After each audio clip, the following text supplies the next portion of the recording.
कृषी तंत्रामध्ये खूप नवनवीन तंत्र आता आलेली आहेत. त्यात ग्रीन हाऊस टेक्नॉलॉजी आहे, पाणी देण्याच्या वेगवेगळ्या पद्धती आहेत, खतं देण्याच्या वेगवेगळ्या पद्धती आहेत, नांगरट करण्याच्या आहेत, ऑटोमेशन आहे, मेकनायझेशन आहे, वगैरे वगैरे.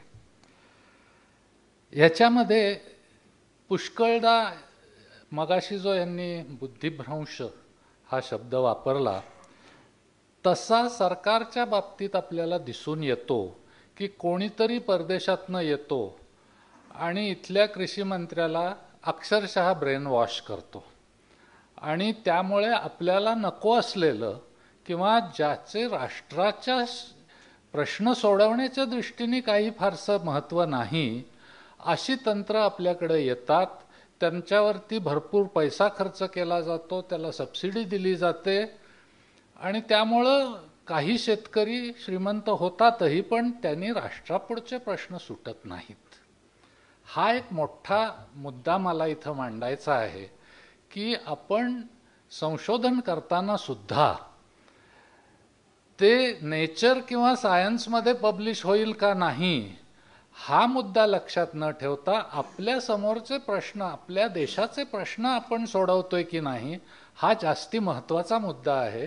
आपण शेवटी संशोधक युनिव्हर्सिटीत काम करणारे असो किंवा अन्य कुठे काम करणारे असो, जनतेचा पैसा वापरत आहोत, तेव्हा ह्या जनतेचं कसं भलं होईल हा प्रश्न आपल्यासमोर, हा एक मुद्दा आपल्यासमोर नेहमी असला पाहिजे. आणि त्या दृष्टीने विचार करताना मी एक विचार असा मांडू इच्छितो की आपल्यासमोर दोन मोठे प्रश्न आहेत, दोन्ही तेलाशी संबंधित आहेत. एक आहे खनिज तेलाचा. आपल्याला लागणारं 80% खनिज तेल आपण आज आयात करतो आहोत आणि दुसरं तेल हे खाद्य तेल आहे. आपल्याला लागणारं 50% वनस्पतीजन्य खाद्य तेल आपण आज आयात करतो आहोत. त्यामुळे आपण जरी कितीही टिमकी मारली की अन्नधान्याच्या बाबतीत आम्ही स्वयंपूर्ण झालेलो आहोत, ते फक्त ग्रेन क्रॉप्सच्या बाबतीत आहे. डाळी आणि म्हणजे प्रोटीन ज्याला म्हणतो ते आणि तेलबिया यांच्या बाबतीत आपण अजूनही स्वयंपूर्ण नाही. तंत्रज्ञानाचा विकास हा गेली काही हजारो वर्ष माणसाच्या बुद्धीबरोबर होत गेलेला आहे. ज्या प्राण्याची बुद्धी लहान त्याच्या वापरात येणारं तंत्रज्ञानही लहान आणि तंत्रज्ञानाच्या वापराबरोबर भाषेचं तंत्रज्ञान आणि भाषा समजून घेणं, भाषा ही एक अतिशय क्लिष्ट पद्धती आहे की ज्याच्यातून माणसाचा मेंदू विकसित होत गेला आणि आजच्या आकाराला आला.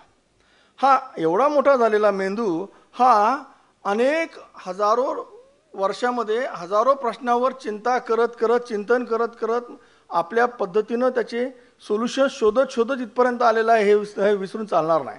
त्यामुळे आज कितीही मोठा तंत्रज्ञानानं प्रश्न निर्माण केला, शरद जोशी साहेब नेहमी सांगतात की समजा ऊर्जा संपली जगातली तर काय, तर माणसाचं डोकं एवढं मोठं आहे की दुसरा प्रतिसूर्य निर्माण करण्याची ताकद याच्या मेंदूमध्ये आहे. तेव्हा हापकून जायचं काही कारण नाही. तंत्रज्ञानानं काय होतील प्रश्न निर्माण होतील, सोडवतो आपण. हा तंत्रज्ञानाचा इतिहास राहिलेला आहे.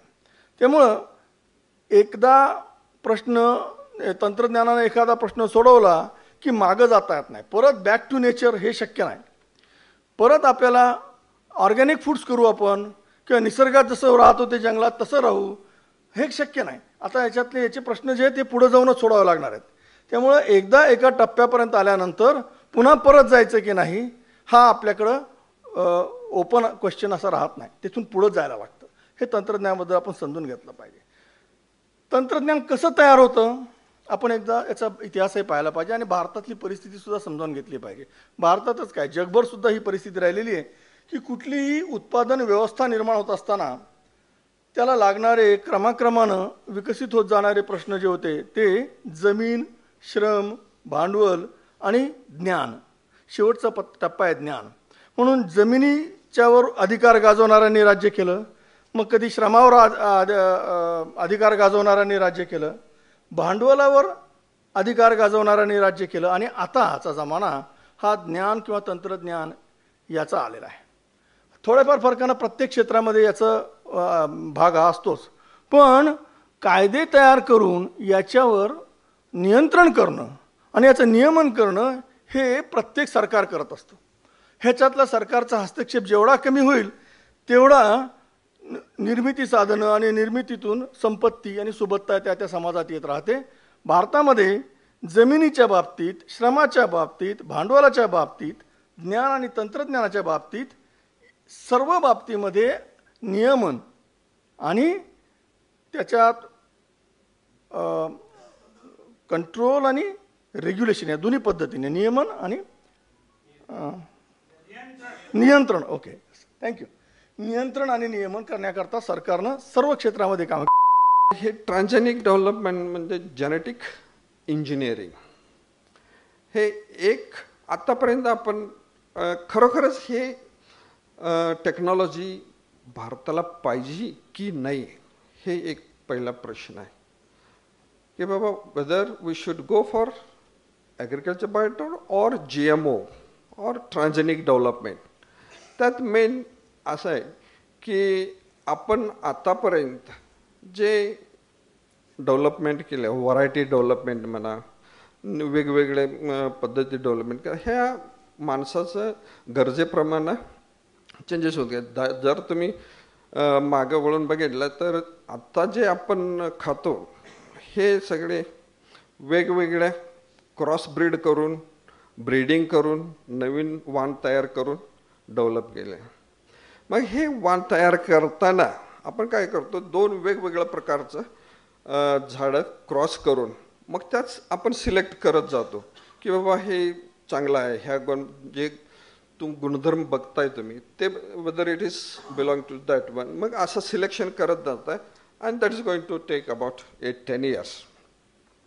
मग आत्ताचं जे आपण जेनेटिक इंजिनिअरिंग म्हणतो तर बरेचसे लोकांकडून रेजिस्टन्स आहे सोसायटीमधून, बाबा आपल्याला काय जेनेटिक इंजिनिअरिंग GMO वगैरे नको.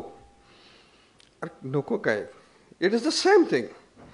ते तुम्ही 1-2 झाडांचा क्रॉस करून जे डेव्हलप करत होता, आता तुम्ही काय करताय, एखादी झाडामध्ये एखादी गुणधर्म आहे आणि हे प्रत्येक गुणधर्म कोण गव्हर्न करतं, जीन्स जे DNA पासून तयार होतो, RNA पासून जीन्स तयार होतं, जे जीन्सपासून तुम्हाला प्रोटीन तयार होतं.